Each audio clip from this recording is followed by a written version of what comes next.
केड़े साहब, बहुत बहुत स्वागत है आपका। सुप्रभात, धन्यवाद हमें समय देने के लिए। सबसे पहले बाजार पर एक डायरेक्शन के साथ ही शुरुआत करता हूं, उसके बाद मैं आपसे कुछ बढ़िया इन्वेस्टमेंट के मौकों पर भी बात करूंगा कि इस बाजार में कहां पैसा लगाना चाहिए। समझाएं सर, क्या व्यू बन रहा है मार्केट पर इस वक्त, और कुछ गिरना जो बंद किया है पिछले 2-3 दिनों से, क्या इसमें कोई बढ़िया उम्मीद की किरण जागी है? अनिल जी, जब हम सवेरे उठते हैं नींद से, बहुत ही कोई विरला व्यक्ति होता है जो एक ही बार में छलांग मार के बिस्तर के बाहर आ जाता है। राइट। ज्यादातर लोग थोड़ा सा करवट लेंगे, फिर थोड़ी सी ऊँग लेंगे, फिर वापस एक बार इस तरफ करवट लेंगे, फिर लास्ट में हम उठते हैं। तो करेक्ट। निफ्टी चार्ट के अंदर में वो सवेरे वाली करवटें शुरू हो गई है। हम्म। नींद खुलने वाली है, निफ्टी उठने वाली है, ऐसी आशा अब ज्यादा मजबूत हो गई है। पर ये कह देना कि निफ्टी नींद से निकल के बिस्तर से बाहर आ गई है, थोड़ा जल्दी हो जाएगा। हो सकता है उसमें और 2-3 दिन लगे। बात तो सही है एकदम, बिल्कुल आपने एग्जांपल भी सही दिया। लेकिन बैंक निफ्टी तो एकदम कूद के ही निकला बिस्तर से बाहर। ऐसा कि मतलब मेरे को तो कोई बड़ा वो कह रहे कि बाहर पैसे बढ़ रहे और पता चले तो नींद से उठ के आदमी एक साथ कूद के भागे। बैंक निफ्टी तो वैसे ही निकला है। हाँ, तो बिल्कुल आप ठीक कह रहे हो। तो हस्बैंड और वाइफ एकदम सेम टाइम पे उठेंगे नींद से, जरूरी नहीं है ना। वाइफ 2-4 मिनट उठ सकती है। बैंक निफ्टी के पैटर्न्स बिल्कुल स्पष्ट और क्लियर हो चुके हैं। देखिए हो क्या रहा है, मतलब देखो, आगे पीछे निफ्टी बैंक निफ्टी दोनों को चल रहा है। लॉन्गर रन में हमें बैंक निफ्टी में बड़ी समस्या दिखती है। शॉर्ट रन में ये छद्म है बाजारों का कि बैंक निफ्टी में बिल्कुल स्पष्टता दिखती है। और निफ्टी के अंदर क्या है ना, दरवाजे के अंदर वो अंबानी और अदानी फंसे हुए अभी तक। तो अदानी और अंबानी के जब चार्ट्स के हेजिटेशन पूरे नहीं होंगे, उनकी जो आखिरी करवटें हैं वो पूरी नहीं हो रही हैं, तब तक निफ्टी भी क्या है ना, ऐसे ही लग रहा है अभी भी नींद के घेड़े में है। बात तो सही है। आपने दोनों ही, अदानी ग्रुप के शेयर और अंबानी ग्रुप के शेयर दोनों ही फंसे पड़े हैं। जब तक ये ना चले तब तक बाजार चले कैसे? लेकिन क्या लगता है, व्यू तेजी की तरफ ही रखना चाहिए? रिस्क खोने में कम है, बाजार की बढ़ने की गुंजाइश ज्यादा? देखिए अनिल जी, अब 25-30 साल से तो जितना भी जो काम करना और बाजार को देखने का अवसर मिला है, हम्म। अब सारे लोग राइट हो जाएंगे हम्म। तो काम होगा कौन? जब सारे लोग एक तरफ हैं, अभी किसी को बोल दो 100 शेयर ले ले, तो वो ऐसी नजरों से लोग देखते हैं, पता नहीं कहां से, कौन से पागलखाने से छूट के आया है। तो ये हम्म। इतिहास गवाह है कि जब चारों तरफ भय हो, वो भय जो है मूल्यहीन हो जाता है। और जब चारों तरफ उत्तेजना हो तो उत्तेजना मूल्यहीन हो जाती है। 26,000 की निफ्टी पे भी इसी प्रकार की भावनाएं थी। किसी को बोल दो माल बेचते, बोले तू बावड़ा है क्या। अब वही 23,000 पे फीलिंग्स है। और मैं एक बार इंडेक्स के भीतर जाते हैं, मैं खोज खोज के थक गया। 2 रात 3 रात से लगातार लेट रात तक जगता हूं कि भाई इतनी ज्यादा हम तेजी का दांव बनाते जा रहे हैं, कहीं अटक गए, फंस गए तो भाई कुछ साथ में बचाव होना चाहिए। तो ऐसे कोई स्टॉक्स मिलते हैं, ऐसा कोई सेक्टर मिलता है कि जहां से यहां से शॉर्ट करके मुझे 10, 12, 15% की जगह दिख जाए। 2, 4, 5% की नॉइज को छोड़ दीजिए। तो मैं आपको बताऊं अनिल जी, आपके जो जोमेटो पे, जिसपे आपने एक बार एक कमर्शियल किया था और उसके बाद जोमेटो में एक तरफा तेजी चल गई थी और हम थोड़े विस्मित से थे, हमारा जोमेटो छूट गया था। तो वो जोमेटो में भी, जो छूटे हुए जोमेटो में भी ना, अभी उसकी चार्ट ऐसे पॉइंट पे आ गई, यहाँ से जोमेटो की चार्ट बोलती 100 रुपया तो मैं भी बढ़ूंगी।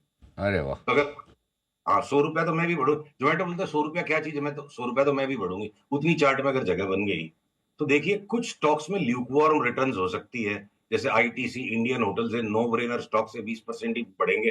अगर सन फार्मा और डॉक्टर रेड्डी जो अंडर परफॉर्मर्स होंगे, जिनको मैं डॉग्स ऑफ द मार्केट बोलने वाला हूँ आने वाले महीनों में, वो भी बोलते हैं मैं 20% बढ़ूंगा। तो यहाँ से अनिल, ये जो क्षणिक क्षणिक जो भय है, 2-4 दिन की 2-4 दिन की जो बात है, सवेरे 4 बजे का जो अंधेरा है सूरज उगने के पहले का, अब मैं उसको देख करके विस्मित हो जाऊंगा तो फिर अनुभव कहाँ जाएगा। तो यहाँ अगर या तो नहीं मन मानता है, काम मत करो, 4 दिन बाद करना, तो यहाँ से बेच के बहादुरी साबित हो जाएगी। मुझे नहीं लगता, बिल्कुल नहीं लगता। बहुत ही बढ़िया, आपने एकदम क्लियर कट डायरेक्शन के लिहाज से किया कि बेचकर पैसा बनाना मुश्किल है, खरीदने में आपको जब कंफर्ट लगे। लेकिन चूंकि आपने खरीदारी की बात की, आपने हमेशा कहा भी कि ब्रॉडर मार्केट में इस वक्त आइडिया बेचने के बहुत कम है, खरीदने के ज़्यादा। तो मैं कुछ आपसे स्टॉक्स पे आज बात करना चाहता हूँ, कुछ कुछ सेक्टर्स जहाँ पर आपको लगता है कि कोई टॉप 2-3 पिक्स आपको हर सेक्टर में जो नजर आए, वो बताएं कि कहाँ क्या। फॉर एग्जाम्पल शुरुआत करते कहाँ से हम? आपने फार्मा की बात की, फार्मा में टॉप पिक्स क्या हो गया? सन फार्मा, डॉक्टर रेड्डीज हमारे लिए अंडर परफॉर्मर्स। हम स्मॉलर फार्मा नेम्स जैसे कि ग्लैंड फार्मा, जैसे कि आपके Laurus labs, Shilpa Medicare, even Biocon, यहाँ से 30-40 रुपए घट जाए तो दोबारा लेंगे। मिड कैप फार्मास में अभी भी 40-50% तक की जगह हो सकती है। और ये जो आपके अपोलो हॉस्पिटल, जिसको जब देखो उसी को बॉक्सिंग मारो बेच दो, जब बाजार घटे ये अपोलो हॉस्पिटल न्यू हाई चला जाएगा। आपको लंबा सब्सटेंशियल करेक्शन दे चुकी है आपकी जो लाल पैथ लैब्स और मेट्रोपोलिस। मुझे लगता है ये दोनों geared up for going to the new highs. तो health care, hospital, mid cap pharmas, तो मुंह देखते रह जाएंगे सन फार्मा और डॉक्टर रेड्डी, जिसके अंदर में कि नो ब्रेनर है। ज्यादा पढ़ा लिखा आदमी बोलेगा सबसे बेस्ट कंपनियां ये दोनों, इनको ले लो। और 2025 का साल वापस से मासूमियत पैसे कमाएगी, पढ़ा लिखा आदमी देखता रह जाएगा। बिल्कुल, ज़्यादा दिमाग लगाएंगे तो देखते रह जाएंगे, और जो चुपचाप खरीद कर बैठ जाएंगे वो पैसे कमाएंगे। आईटी, इसमें बताएं।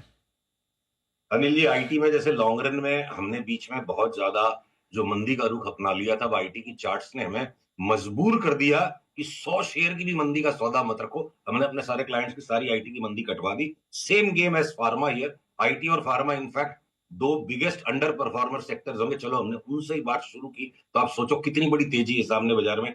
अब आईटी के अंदर में ना, अगर मैं बोलूं कि विप्रो में सबसे ज्यादा थकावट दिखती है लार्ज कैप्स में, उसमें सबसे कम रिटर्न है 10-12% की। टीसीएस इन्फोसिस 15-17% बढ़ जाएंगे। एचसीएल टेक 20-25% बढ़ जाएगा। और जो कोफोर्ज में हमने बोला कि एक बार 4,500 का भाव हो जाएगा, पहले तो उसको भी 10,000 आना है। ये कोफोर्ज भाग जाएगा एकदम न्यू हाई तक। एलटीएम, एलटीएस, ये बिरला सॉफ्ट यहां से डबल हो जाए। तो स्मॉल और मिड कैप फार्मा, स्मॉल और मिड कैप आईटी में वापस बेफाम पैसा बनेगा। जो large cap pharma, large cap IT थके हुए, उनमें इंडेक्स से कमती पैसा बनेगा। ओके, ऑटो और ऑटो एंसिलरी स्टॉक्स, यहाँ क्या पसंद है आपको? कौन सा सेक्टर है जी? ऑटो और ऑटो एंसिलरी। हाँ जी। ऑटो कंपनियां, कार कंपनियां, कार ऑटो। हाँ, तो ऑटो में सबसे ज्यादा मस्ती लग रही है मेरे को। कोई इलॉन मस्क की टेस्ला आ जाएगी तो रातों रात यहाँ सारी गाड़ियां टेस्ला ही लोग खरीद लेंगे। ये सब फंडामेंटल एनालिसिस नहीं है, ये फंडा दे दे के मेंटल होने वाली बातें हैं। फंडामेंटल का मतलब ये नहीं कि कल टेस्ला ने नौकरी पे लोगों को रखना शुरू कर दिया, इसलिए इंडियन सारी गाड़ियां बंद हो जाएगी बिकना और सारे इंडियन लोग टेस्ला ही चलाएंगे। ये सब इमोशनल नीजर रिएक्शन ही अपॉर्चुनिटीज क्रिएट करते हैं। फोर व्हीलर्स में हमारी डार्लिंग पिक बोलूंगा मैं, उसको बेस्ट पिक नहीं बोलूंगा। टाटा मोटर्स मेरे को लगता है यहाँ से 1200 का भाव, और 1200 भी हो सकता है हम बेचेंगे नहीं, क्या पता 1400 हो जाए। एनी टाइम वो ट्रिगर आएगा। टू व्हीलर के सारे स्टॉक्स में बाई ऑलरेडी ट्रिगर हो चुकी है। निफ्टी नींद से जागेगी तभी बच्चे जागेंगे, जरूरी नहीं है बच्चे पहले जागे हो खेलने लग गए हैं। तो आपकी टीवीएस मोटर्स हायर बॉटम बना चुकी है। बजाज ऑटो, हीरो मोटोकॉर्प, उन्होंने भी डबल डबल बॉटम टाइप बना लिया। ये सारे के सारे न्यू हाई में जाएंगे और पिछले न्यू हाई से भी सब्सटेंशियली हायर जाएंगे, ऐसी हमारी सोच है। अशोक लेलैंड जैसा भी जो थोड़ा सा साइडलाइन में रहता है स्टॉक फोर व्हीलर्स में, या आप समझ लो फोर व्हीलर बोल रहे हैं कमर्शियल व्हीकल्स में, या अशोक लेलैंड भी अब नई हाई में जाने की तैयारी पे है। ओके। और ऑटो के साथ साथ आपके पूछे बिना मैं बोल दूं अनिल जी, जो ऑटो एंसिलरीज हैं, ये एमआरएफ, सीएट टायर, या आपके इंडो असाही ग्लास, ये जितने भी ऑटो रिलेटेड एंसिलरीज है, सब समस्या ये रखी कि इसको ले 60-70% के ऊपर सब भागने के लिए तैयार है। ये साल भर के व्यू की बात हो रही है, अगले 1 घंटे की बात नहीं हो रही। बिल्कुल ठीक बात है, साल भर के लिए निवेश करना है, यहाँ पर कोई ट्रेडिंग वाली बात नहीं। FMCG share.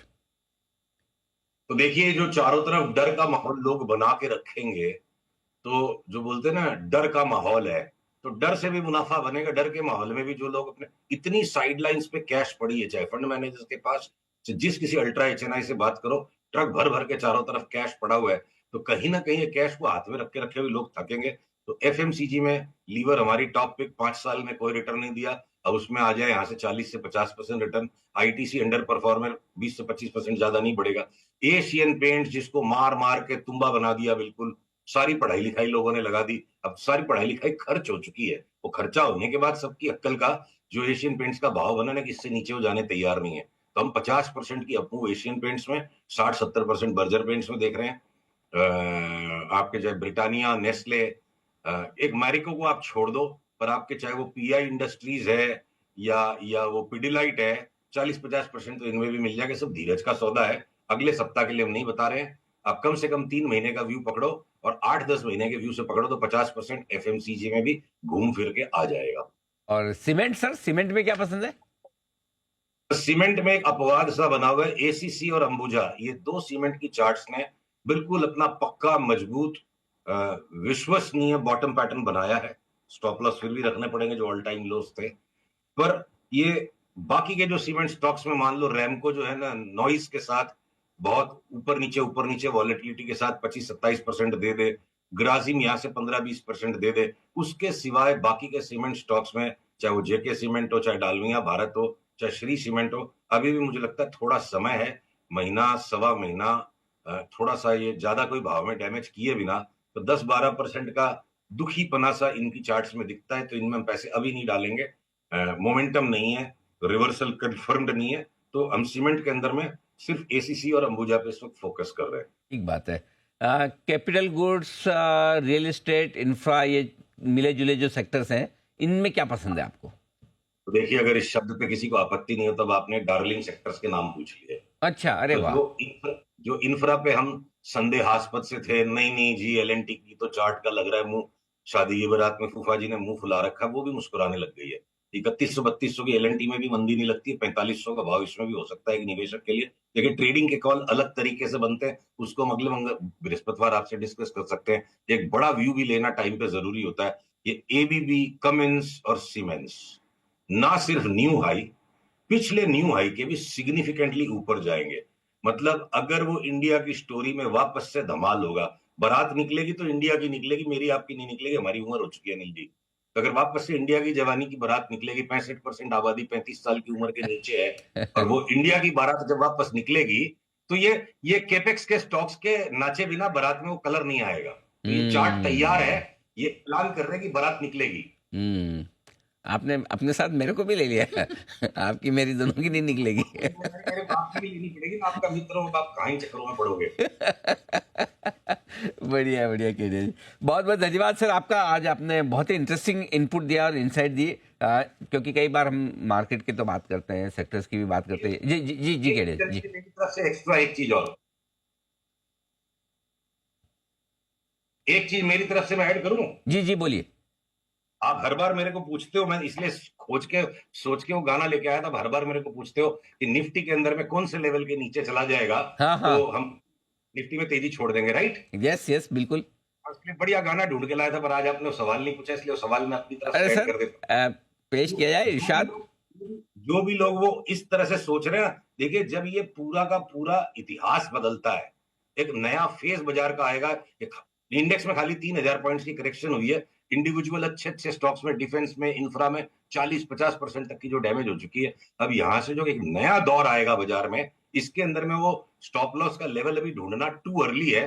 तो जो भी लोग निफ्टी के ट्रेडर्स है ना, उनकी हालत इस वक्त वरुण धवन जैसी है, और निफ्टी जो है ना, वो श्रद्धा कपूर बन के गाना गा रही है, आंख सुर में से भर के तैयार की, खींच खींच के निशाने हूं मैं मारती, ज्यादा तू उम्मीद मत रख सोनिया, तेरा लेवल नहीं मेरे यार वर्गा। मतलब ये 22,700 भी अगर निफ्टी हो जाएगी, तो मैं इसको 26,000, 28,000 और 30,000 की चाल पे नजर रखूंगा। मेरे को 200-400 पॉइंट के निफ्टी के तमाशे में नहीं पड़ना, क्योंकि निफ्टी कह रही है ज्यादा तू उम्मीद मत रख सोनिया, मंदी वाले को कह रही है, तेरा लेवल नहीं मेरे यार वर्गा। सर ये तो इस जमाने के गाने अभी भी तक आपको पता है, मेरे को तो पता है, तो मेरा तो बारात निकल की उम्र, आपकी तो अभी भी है। फिर अगर आपको ये सारे श्रद्धा कपूर और वरुण धवन के गाने याद है। सुनना, बारात दोबारा नहीं निकलवानी है। मतलब अरे वर्चुअली नहीं, मतलब भावनाओं को समझो, शब्दों पे बच जाओ। बिल्कुल।